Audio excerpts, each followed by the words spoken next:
Welcome, Houston, to another edition of Athletes United here on the Edge Radio Networks, where truth still matters. I'm your coach, your host, Big Mel, and as always, I'm joined by Houston's most beloved co-host, my own Big Sonny. Say hello to the fans. Hello. The great Lorenzo Johnson. Sonny, part of what we do here at Athletes United, as you know, is support youth development in the world of sports and various sports, if you will. Let's confess, we're basketball players, all right? Absolutely. And we love that game, and we played that game with passion. But we're not limited to just that. What we never have been.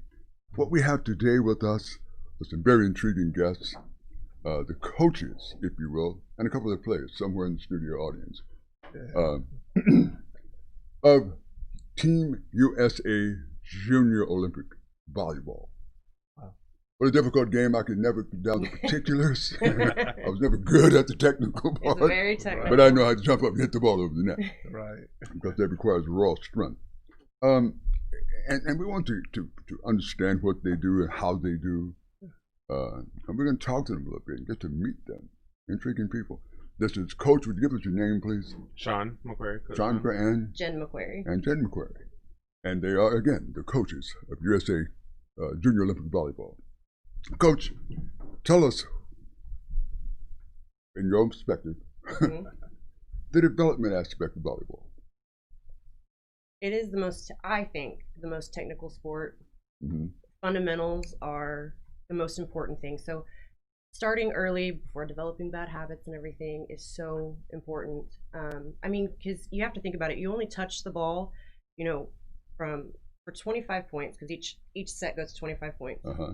Each person touches the ball less than a second total. Wow. So if your technique isn't perfect, you really don't have much. So the whole foundation is technique and fundamentals. Technique. Yep. So you do a lot of repetitions in your training. Oh, yeah. Yes. As many ball touches as possible. As many? As many. Okay, that's understandable. What has changed about this game over the years? So even from when I played in high school, it went from side out point where you could only win a point if you were serving. Now it's rally point. So you win a point, somebody wins a point every single play. I didn't realize that. And it is so much faster. Back like 20 years ago, most of the time people would hit the ball, or some people call it spiking, we call it hitting. Hit the ball at about 35, 40 miles an hour, and now an average serve or hit is 65 to 85 miles an hour. So it's a lot faster.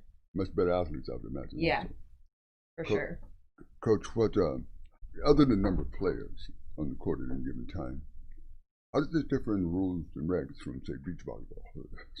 The court's smaller. The ball in beach, the court's smaller. The ball handling is different in beach.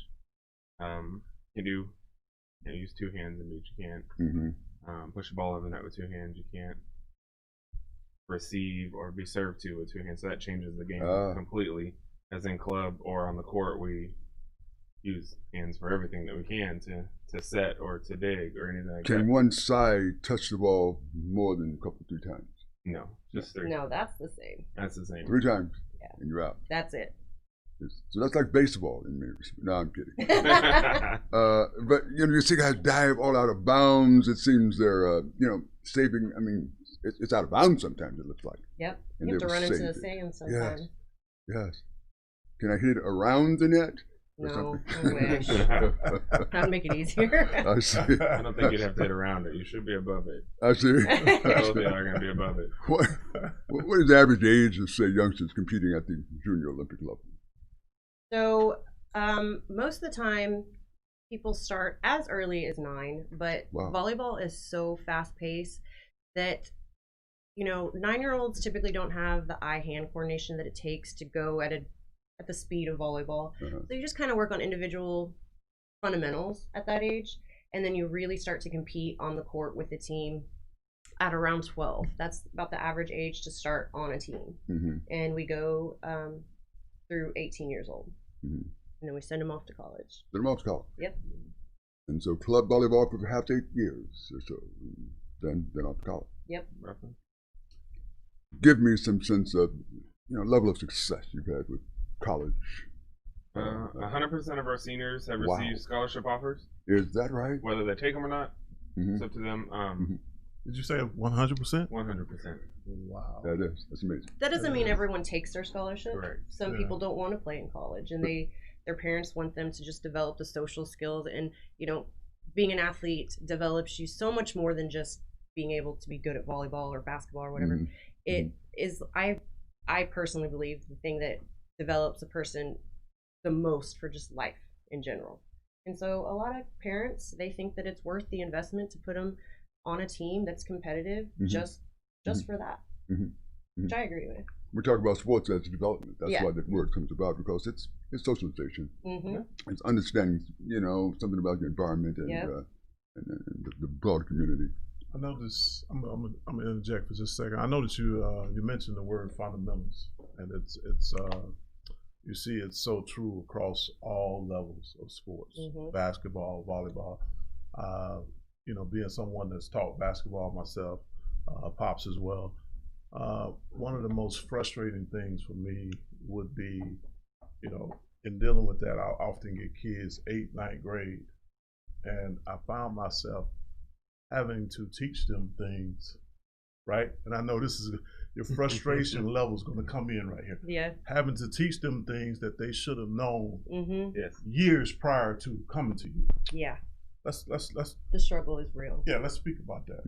So share your experiences with. We get into stuff as simple as just talking, just communication. They don't run into each other, and I have seniors that don't talk. I'm like, you're about to go to college next year, and you're not communicating. We're running into each other, having girls tripping over each other and hurting themselves. I'm like, all you have to do is say, got it. Right. Speaking of that, volleyball would require adequate spacing, right, to avoid that kind of situation, right? Okay, go ahead, carry on. I just wanted to, because spacing is important in basketball as well. Yeah. You have a 30 by 30 court. 6 people on the court. So you're thinking that's 5 by 6 people are covering 900 square feet. I don't know. It doesn't make sense to me. Yes, it can be frustrating if a girl or an athlete isn't very coachable and doesn't take instruction well. But I'm confident enough in my abilities as a coach to really help anybody get better. I've taken girls that have been cut every single year from high school, and they come to me their junior year, and then they make starting varsity their senior year, and go on for full ride scholarships. And I've only had them 6 months. And of course, those are coachable kids. Right. But volleyball is so technical that it's kind of black and white. You have to do it this way because no other way works. I see. So I think it's easier to develop more quickly than other sports. My frustration came in when working with kids in that manner for basketball. It was never the kid. It was my frustration come in to play where I'm thinking, who in the world was working with you? Yes. Prior to you coming to me. Oh, yes. Because these are things that should have been taught. What did you do? Just roll the ball out and just let them do whatever they want to do? That's true. That was my frustration, not with the kid. Yeah. Because I made up ground with the kid and was able to cover the things I need to with the kid. But I'm like, no. Who was working with you? What were they doing? Or they were.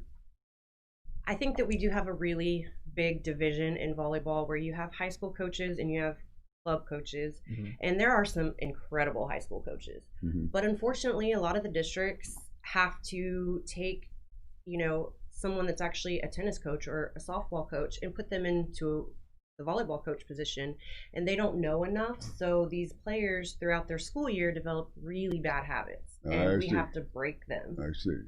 And so there's a big division there, just because. Well, tell me this now. At some point, you're either holding tryouts or you're pulling kids from different select positions. What are the kind of motor skills? What are key motor skills you look for that would let you know this person can be a valuable volleyball player, if you will? Well, volleyball, lateral, quick movements. Obviously, if you're a hitter, you have to have some sort of vertical. You have some coaches that say, I want height, but I don't care. If you're 5'6", but you jump like you're 6'2", you're 6'2" to me. So If you're wanting to hit, I need you to get up off the ground. If you're a passer or a setter, you have to be able to move laterally very quickly. That's it. Because, I mean, our movements are 2 and 3 steps each time. We're not running long distance. We have to be able to cut and turn So fast. your training and practice, what kind of conditioning drills do you face? I have a unique way. I believe that conditioning without a ball is pointless, and you can do that outside of practice. So if we're going to condition, we're going to do it with the ball. So anytime we are trying to get our endurance up, we have a ball in our hands doing something. I don't want to waste that precious practice time teaching you to run. You can do that on your own at home. So two birds, one stone kind of thing. Might be serve, run around the court to the other side and serve, run around the court to the other side, serve. So that's just, you're getting the endurance in, you're getting the conditioning in, and then you're still getting your reps in on That's serve. very interesting. Now, how many games is there in a match, for example? Well, in high school and college, it's 3 out of 5. But with club, because we play so many matches, and a match is, 2 sets, 2 or 3, it's 2 out of 3, sets to 25. We play anywhere from 6 to 12 matches in a day. So we do 2 out of 3 instead of 3 out of 5, where, because high school and college, they play 1 game a day, or 1 match a day. That's it. You may play 4, you may play 2 or 3. We may play 6 to 12. Is this game televisable? Is this game, in your mind, something I can build excitement around, drama around? Absolutely. Really intrigue. Really? Yeah. Okay. So fast. Give me your best example. Give me your best example of why. That's her life right here. So when we were at Nationals this past year, AAU Nationals in Florida, it's those moments where you forget to breathe because you're watching everything, and everything happens so fast. And it's where someone from the other team hits the ball at 65 miles an hour, and you don't think your player can get there to pick it up before it hits the ground. And she shows up out of nowhere, diving across the floor, picks it up, and makes a great play out of it. It's so athletic, it's so fast, and it changes so quickly. The momentum of it changes. Blowouts are not a big thing in volleyball. It's usually very close, very back and forth. I see. So there's no crying in volleyball, is there? I mean, that's coach. Well, maybe. All right. I was kind of curious. That all stems down from that's a whole other segment. About time for break. You want to take us into break? Well, we're talking with Coach Sean and Coach Jen. Coach Sean and Coach Jen of the USA Junior Olympic Volleyball Club. I'm going to take a short break and we'll be right back.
The Natural Nation Network is really about taking control of your health physically, spiritually, emotionally, even intellectually.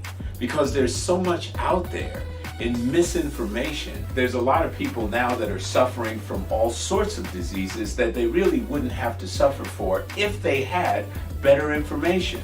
And that's what we're here to do. Provide information that can save lives. The mind and the body are totally connected. Health can be really serious, and you know, sometimes we just have to lighten it up a little bit while we're still providing substantive information. And you know, my sort of mantra on the salsa dance floor is kind of similar. You know, I tell somebody, if you make a mistake twice, it becomes a move. Okay? Tune into Natural Nation every Tuesday at 11 a.m.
And we're back, talking with Dr. Sean, and I'm sorry, Doctor. Doctor, hey, I just got a elevated promotion. your status instantly. Coach Sean and Coach Jen, which in many ways are doctors of volleyball. There we go. That's true. And we're talking about a lot of things regarding the fundamentals of volleyball, and you were talking about exactly how you train and condition and position athletes to become better, and how fast the game is, that kind of thing.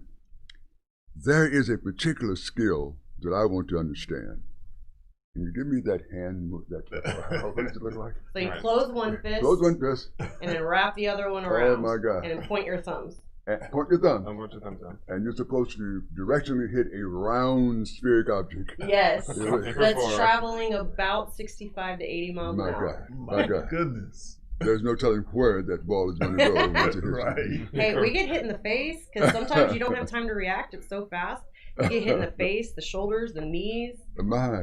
because it's coming so fast you don't even have time to react. The athletes you'll be talking to in a little bit, they've been hit in the face. So that's a matter of course playing this game, right? I mean, Yeah, you that's will like, get hit in the face. you're not a real volleyball player until you get hit in the face. I see. Put a stamp on No, Yes. no missing teeth or anything like that. A hockey player. Well, No, Not that I know recently. yeah, not recently, but I've seen it happen. It's capable. It's possible. Oh, yeah. All right, I see. You travel a bit. Yes. Yes. Yep, we do. Because we go to national qualifiers where the best of the best throughout or out of the whole U.S. Go and compete to see who can make it to the top to go compete at nationals. Mm.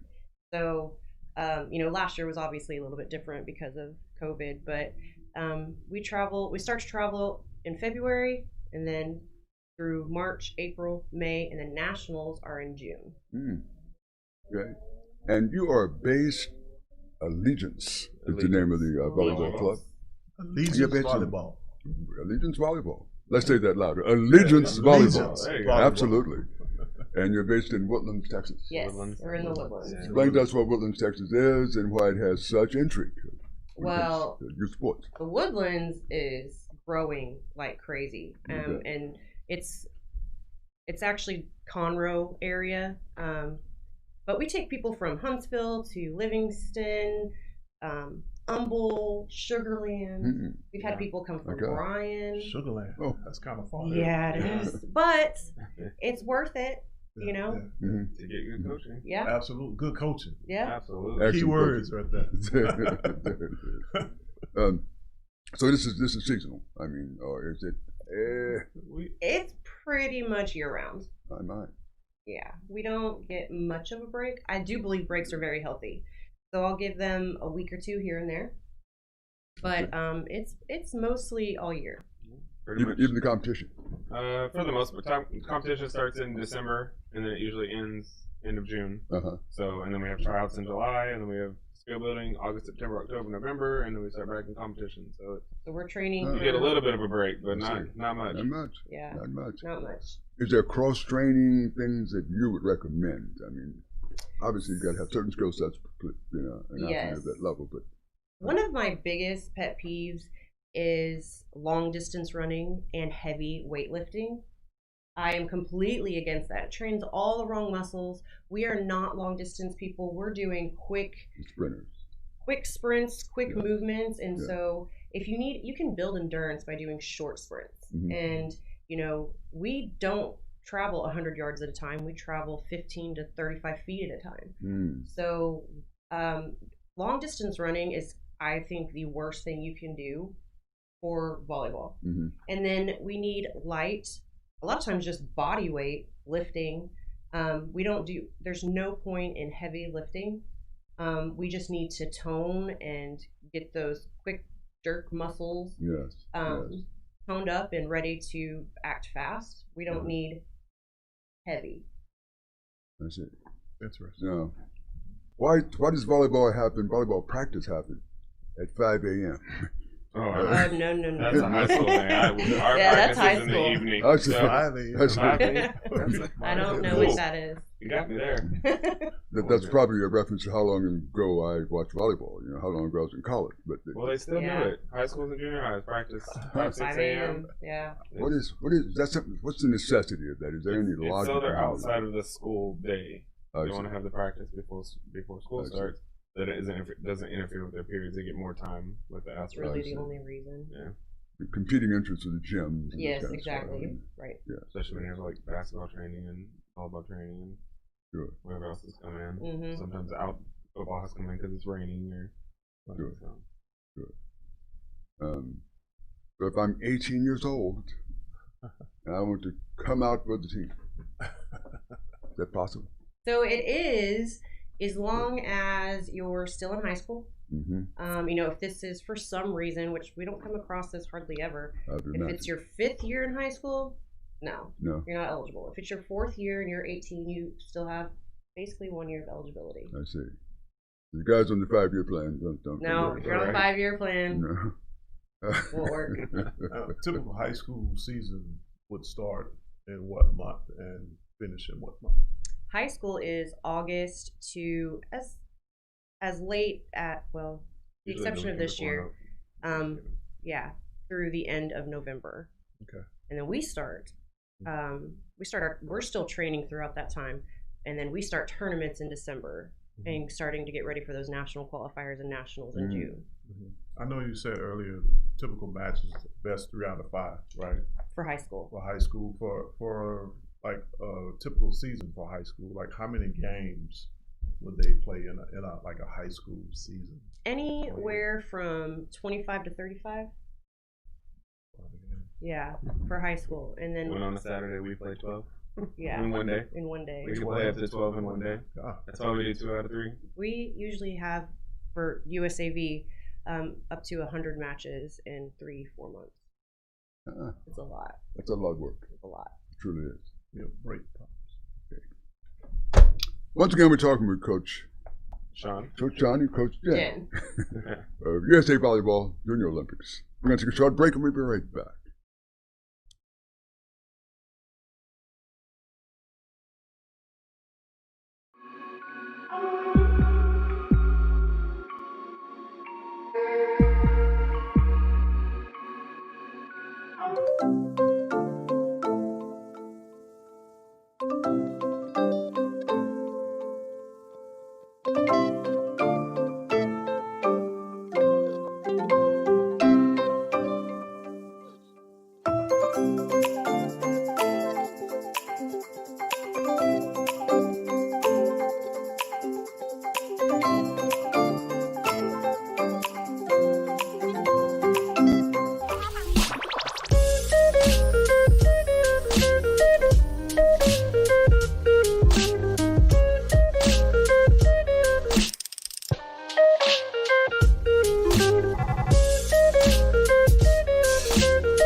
And we're back. We're talking with USAV Coach Sean and Coach Jennifer. I got that right. I got that right.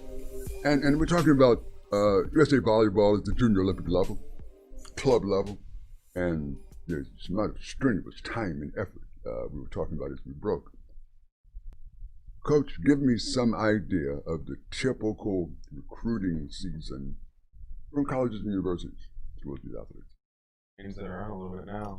It's what, February 15th? February 15th. When they first start coming out to actually see you, talk to you. And then there's like dead weeks in there, and there's different times. So they have all year, but there's like a dead month in June, and then there's a dead week in November, and then so they have this whole set out schedule for it. But typically they start in February, that they actually come out and see you play at tournaments. I see.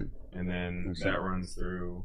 Now, a college coach still can't talk to a sophomore or younger. They have to talk to the coach. Everything has to go directly through the coach. Who determined that? The That's a good question. Really? NCAA rule. You have to function under NCAA guidelines, even though you may be club level. Right. Yes. Okay. All right. So they have to wait until I think it's now June 15th, going into their junior year. So before their junior year. Then the player can talk directly to the coach. I see. Incidentally, we were joined during the break at the far end of the segment by our very own former professional athlete turned entrepreneur and wellness practitioner, Ms. Christy Yannick. We refer to as Dr. KJ. So she's here to make some of this magic as we do every week. Some of this, I call it making chicken soup. There you go. So, KJ, tell us what we're talking about here. Give us some idea. Yeah, so thank you, Mel, for having me on the show. And our pleasure. We have this lovely couple with us today, volleyball coaches who have been coaching for many years. You guys said y'all were coaching for... We've been open here for almost 10 years. Yeah. 10 years. And coached before that in North Texas for about a year together. 2.5, 3 years. So about 2.5, 3 years together. And then we opened Allegiance, and so altogether it's like 13 and a half years we've been 13 and a half years working together. Yeah. That's commendable. Yes. And you've managed to stay married during that time. I know, isn't it remarkable? So tell us, how have y'all not killed each other yet? No. There's times, Tell us the pros and cons of working together, the pros that come with that and the cons that you feel may talk about the cons, just talk about the pros.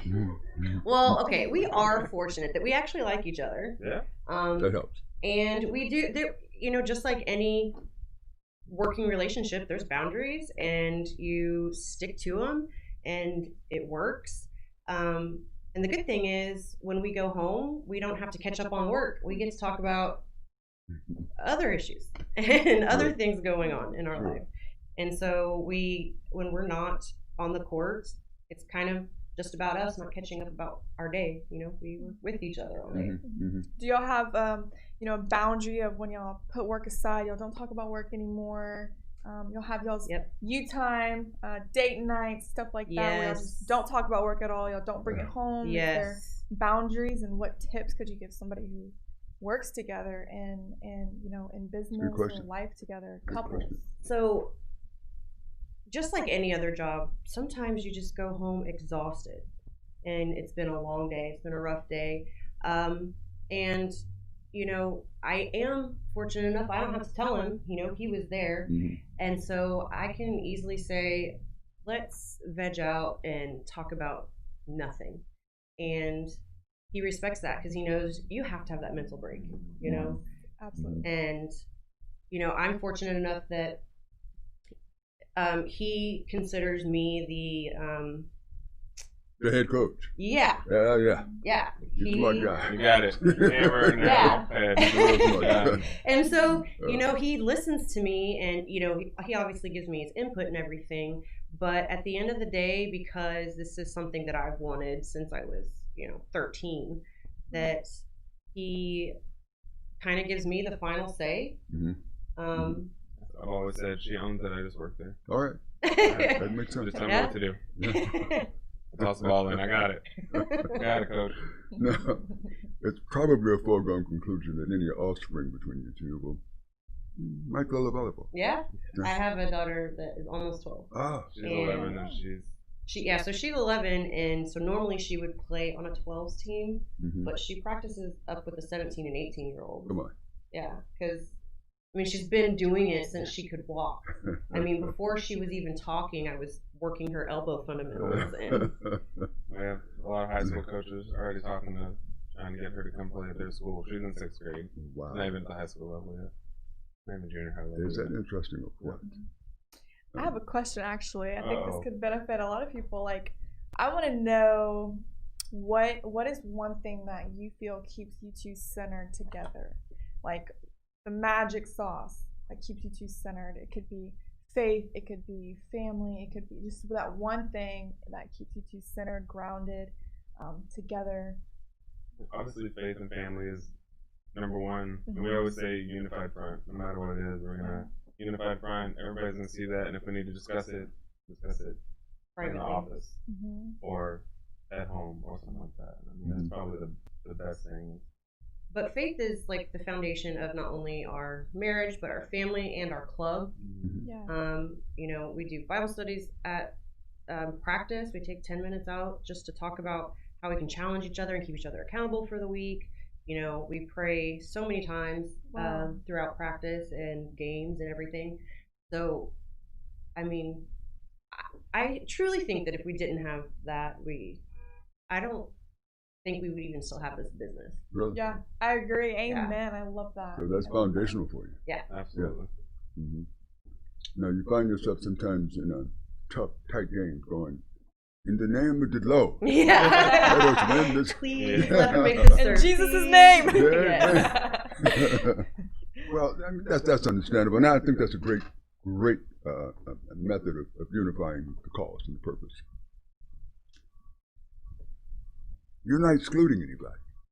You don't care who or how. But my basic background is if I want to play volleyball, correct? And if I'm good enough to make your team, you don't care. I mean, that's the question. Oh, I was like, what are you asking? I'm like, correct. That is the question. All right, very good. Very good. Allegiance is the name of the volleyball club. Can you explain that name a little bit, Coach?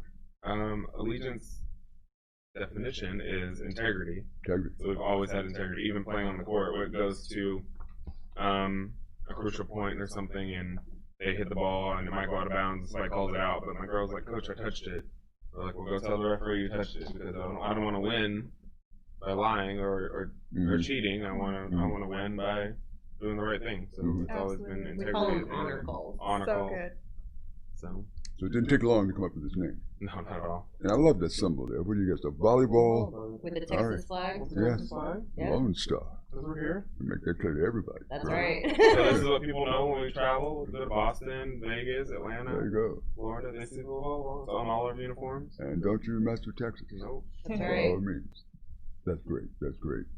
Youngest memory of your club currently is what? The youngest memory? Youngest member of your club. Oh, member. 8 or 9. 8. Yeah. 8? Wow. Wait a minute. 8, As in 8. 8. Crazy. I know. Infinity 8.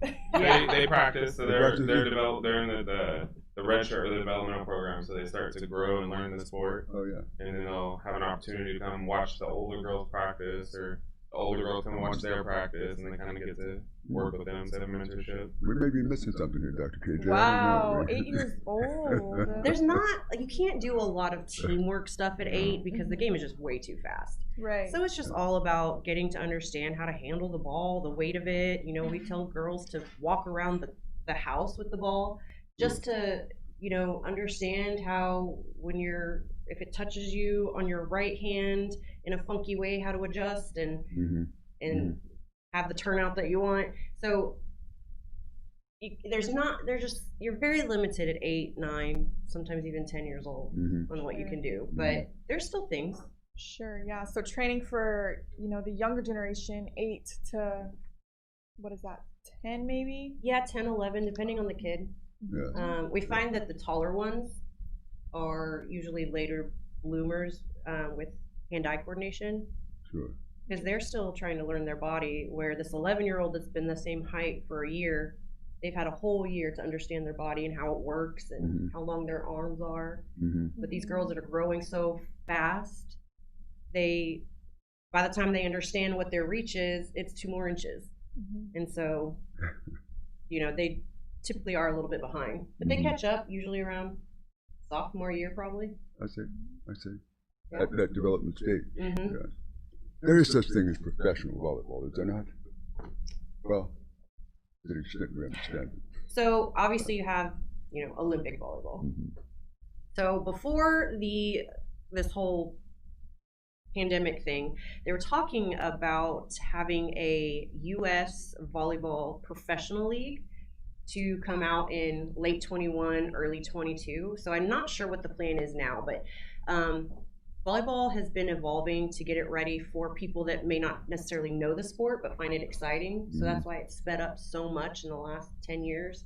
They've done rule changes to where it's just not like ball handling errors, because that's boring. You want to see hard hits, fast hits, hard digs, stuff like that. And so they've been prepping volleyball for the last 10 years to go pro. So now we just have to kind of see, because of everything that's going on in the world, how that's going to start now. Yes. I guess it's one of those games like tennis and table tennis. Action is happening, laterally. But football, basketball, sports like that, baseball, you got these officials who seem to be involved in the game, who seem to be down there with the dirt, man, and sort of checking things out closely. In tennis and volleyball, we tend to have some officials sitting in a high chair. Yeah. They're sort of looking down at you. Yeah. Making rules and calling balls strikes, if you will. How will that change? Or how does it affect the game? Are you confident in a call? Are you confident? So we also ref volleyball at the high school level, and college has come up with this idea that you can dispute a call. So if you made a call and I thought it was bad, I can dispute it, and it cost me a timeout if I don't get it right. But and so that I think it keeps refs more accountable to stay invested in the game, because you can argue with the call. Have you ever seen a call reversed? Yes, many. Really? Actually, most of the time that a coach disputes it, it's reversed. Really? Yeah. Even if it loses the game for the other team? Yep. How about that? Yep. All right, we have before we go back on break, we have just a little bit of time. Is there any last thing y'all want to say? Yeah. What would you say? Oh, get involved. I mean, if you like the sport, you want to learn about it, check it out. And if there's parents out there listening, the best thing you can do to have a child successful in a sport is to support them and the coaching staff. You're not going to always agree with coaching staff, but if you stay united with the coach, your kid is going to be more successful. That's correct. All right. The Allegiance Volleyball Club, Coach Sean, Yeah. Coach Jennifer. You got it. Absolutely. Oh, we'll be right back with a short break. Thank you.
And we're back with Athletes United episode again on the Edge Radio Networks, where truth still matters.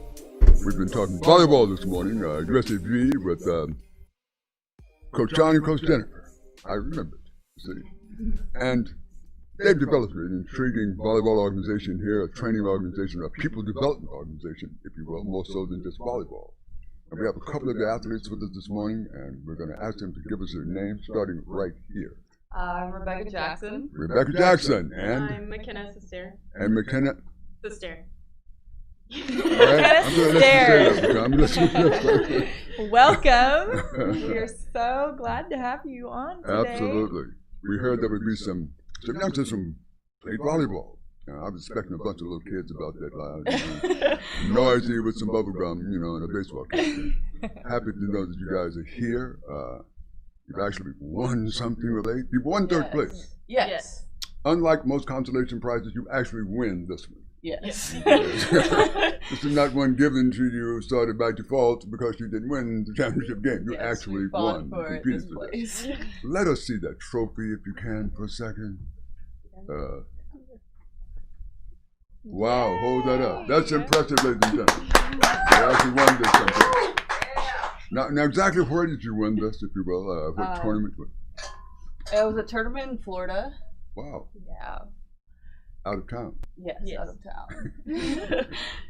Okay, and what was the tournament exactly? Or what? I mean, it was AAU Nationals in July. So, like, everyone comes together, and it's like this big national tournament. They have teams like from Puerto Rico and all that kind of stuff. So it's really big. Yeah. Really. Wow. You ever competed in something like that, Dr. KJ? You have a little experience with a national competition. Not to that extent, but yes, I have gone to nationals myself in my former pro years as an athlete. Yeah. So I know that excitement all too well.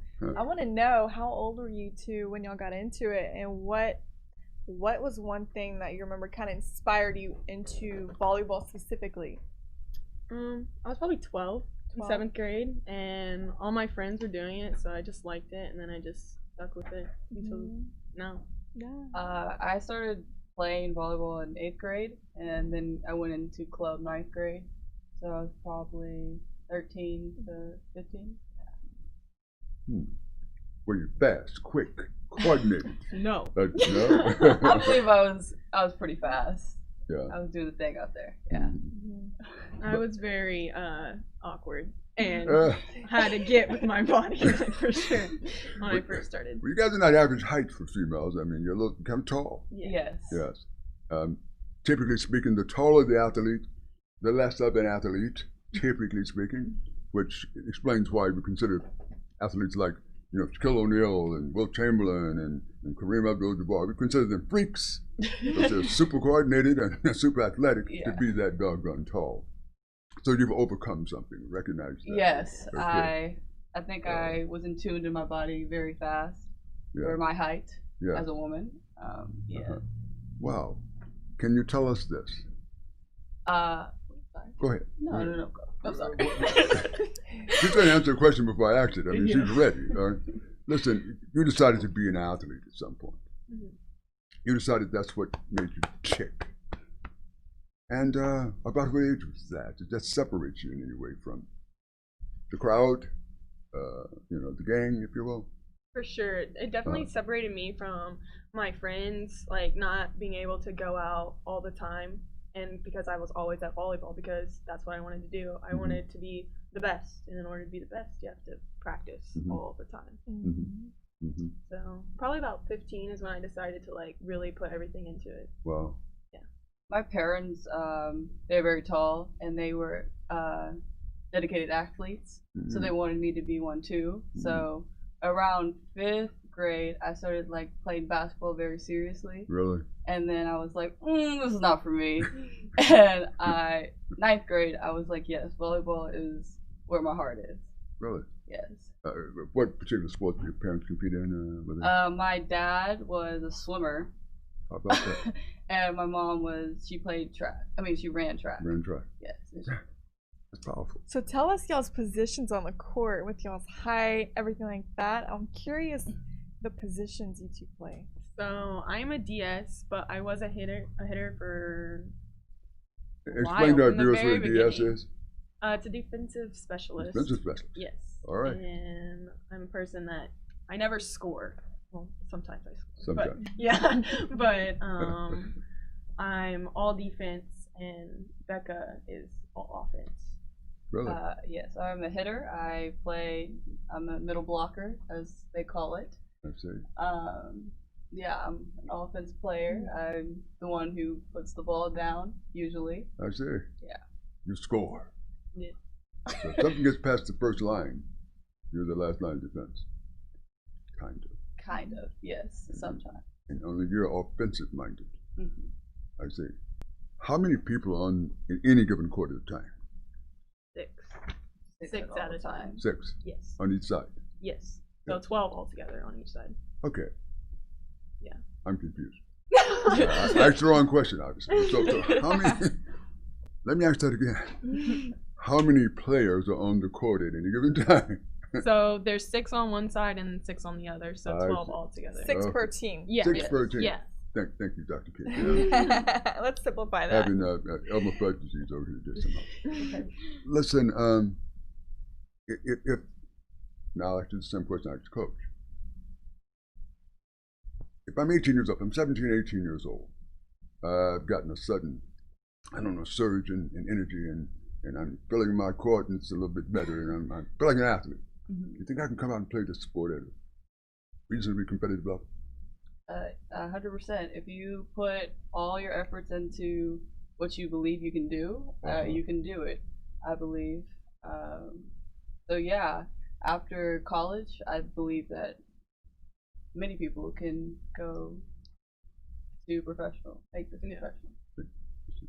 Both of you interested in college? Yes. Scholarship-wise? Yes. Volleyball? Yes. Okay.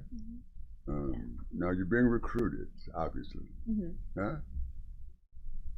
Yes, I'm in college right now. Oh, I'm sorry. No, you're good. I'm She's sorry. not. I'm 18. I'm a freshman in college for volleyball right now. I see. Yeah. I see. And you're going to be? Yes.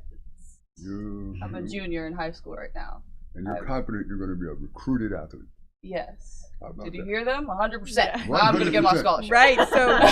Let's look right in the camera and say she's sure. Right, so we had Coach Sean and Coach Jen on. I want to know a little bit about the relationship you two have with them and how it impacts the way you play, the mentality, the mental, physical, spiritual. They mentioned y'all pray together.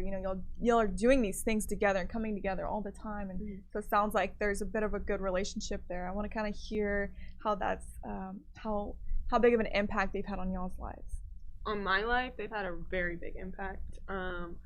From 15, funny thing is, I was actually terrified of Jen. I did not like her. And now she's like my best friend. And so, they've, in volleyball and outside of volleyball, both of them have been, helping me through everything, volleyball-wise and outside of volleyball. That's amazing. Yeah. That is the well-rounded coach, right? Yeah. The coach and the player, the relationship.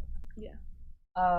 I trust them with my entire future. If she tells me to do a whole cartwheel in the court, I will. Doing it. And yes, these people are very faithful, and we do pray between sets even if we need to, and that really has developed our relationship.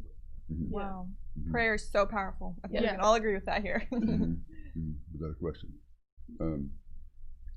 You're a freshman in college, you said? Yes. Where? Friends University University. Kansas. Yes.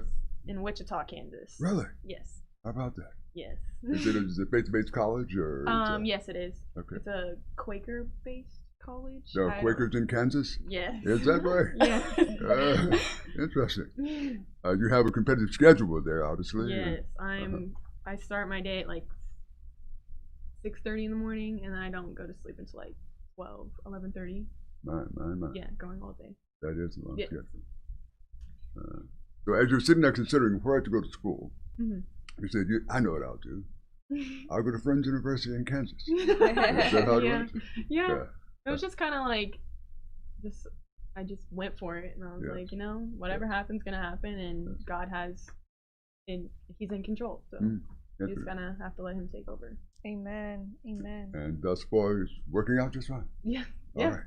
Fantastic. You're sitting here going, okay, one of these days I'll go to Friends. Maybe I'll end up with Friends. I don't think so, but maybe. That's great. That's great. I asked you, Coach, about skill sets and kind of skill sets you probably would take. What would you say are the most universal skills that's applicable to this game? I think your mind is probably the biggest one. Mental focus, yeah. Yeah. As long as your mental, like your mentality is there, everything else will just fall in line. If you don't have a good mentality and you're not constantly working, nothing's going to come together. Interesting. You can have all the skills in the world, but if you are not mentally tough or mature, you're not going to get far. Listen, these guys educate us. I mean, they're giving us the boot on this, right? We're talking to some highly skilled athletes here, and Becca and McKenna. And we're so grateful to have you this morning, and thank you for dropping by and educating us on what you do and how you do it, and giving us a way to celebrate you. Let's give these folks some kind of hand. And we're out. Thank you. Thank you.